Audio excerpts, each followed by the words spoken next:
এবার হাসিনার বিরুদ্ধে ছাত্র জনতার অভ্যুত্থান ইস্যু নিয়ে চাঞ্চল্যকর তথ্য দিলেন ভারতের পররাষ্ট্রমন্ত্রী এস জয়শঙ্কর। হাসিনা বিরোধী গণবিক্ষোভের কথা ভারত আগে জানলেও হস্তক্ষেপ করা সম্ভব ছিল না বলে জানান তিনি। দেশটির পার্লামেন্টারি পরামর্শ কমিটিতে বৈঠকের পর এক প্রতিবেদনে তথ্য জানায় দ্য হিন্দু। এদিন মোদি ইউনুস বৈঠকও বিবেচনাধীন রয়েছে বলে জানান ভারতের এই পররাষ্ট্রমন্ত্রী। চাকুরিতে কোটা প্রথার বিরোধিতা করে শুরু হওয়া আন্দোলন একসময় গিয়ে সরকার বিরোধী গণ অভ্যুত্থানের রূপ নেয়। এর প্রেক্ষিতে ৫ আগস্ট দেশ ছেড়ে ভারতে পালিয়ে যান তৎকালীন প্রধানমন্ত্রী শেখ হাসিনা। বর্তমানে তিনি অতিথি হিসেবে মোদি সরকারের তত্ত্বাবধানেই রয়েছেন। অন্তর্বর্তী সরকার দায়িত্ব নেয়ার পর থেকে বাংলাদেশ ভারত সম্পর্কে নানা টানাপোড়েন দেখা দেয়। এরই মধ্যে চমকপ্রদ তথ্য দিলেন ভারতের পররাষ্ট্রমন্ত্রী এস জয়শঙ্কর।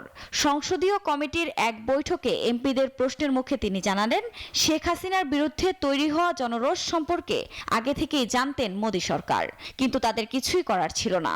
তিনি এও দাবি করেন, শেখ হাসিনার ওপর ভারতের যথেষ্ট প্রভাব না থাকায় শুধু পরামর্শই দিত নয়াদিল্লি। এই ঈদে জামা জুতো অ্যাক্সেসরিজের ডিসকাউন্ট। এদিকে অপর এক প্রশ্নের জবাবে জয়শঙ্কর বলেন, থাইল্যান্ডের বিমস্টেক বৈঠকের ফাঁকে ডক্টর ইউনূসের সঙ্গে নরেন্দ্র মোদীর বৈঠক সক্রিয়ভাবে বিবেচনায় রাখা হয়েছে। তিনি জানান, এদিন সংসদীয় বৈঠকে আলোচনার প্রধান বিষয় ছিল বাংলাদেশ, মিয়ানমার, মালদ্বীপ, শ্রীলঙ্কা ও পাকিস্তানের পরিস্থিতি, যেখানে বাংলাদেশে বহিরাগত শক্তির ভূমিকা রয়েছে বলে দাবি করেন জয়শঙ্কর। এছাড়া চীনকে প্রতিপক্ষ নয়, প্রতিযোগী হিসেবে দেখেন বলেও জানান তিনি। Desk report, news 24।